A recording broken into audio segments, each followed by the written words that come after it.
அந்த தைப்பூசம் தான் நீங்க முருகனுக்காக 48 நாள் விரதம். அது எப்படின்னா நீங்க மாலை போடணும், மாலை போடக்கூடாதுன்னு எந்த ரூல்ஸும் கிடையாதுங்கம்மா. நீங்க டெய்லி முருகர் அன்னைக்கு வந்து பாக்கணும்னு கூட அவசியம் கிடையாது. 48 நாள் முருகனுக்கு வந்து அசைவம் சாப்பிடாம இருங்க, அசைவம் செய்யாம இருங்க. நல்லா கேட்டுங்க, சாப்பிடாம இருக்கிறதுக்கும் வீட்டுல செய்யாம இருக்கிறதுக்கும் நிறைய வித்தியாசம் இருக்கு.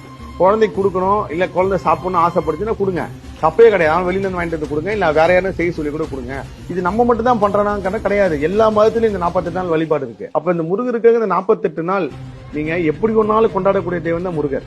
அப்படி இருக்கும்போது இந்த பெண்கள் விஷயத்து இந்த 48 நாள்ல இந்த 3 நாள் அந்த எந்த கணக்கும் பண்ணாதீங்க. முருகனை நீங்க எங்க இருந்தாலும் கும்பிட்டாலும் முருகர் வருவார். 48 நாள் உங்களுக்கு எப்படி ஒன்னாலும் இருங்க, ஆனா அசைவம் சாப்பிடாம அசைவம் செய்யாம இருங்க. தைப்பூசம் முடிஞ்சு அடுத்த நாளே போய் நான்வெஜ் சாப்பிடாதீங்க.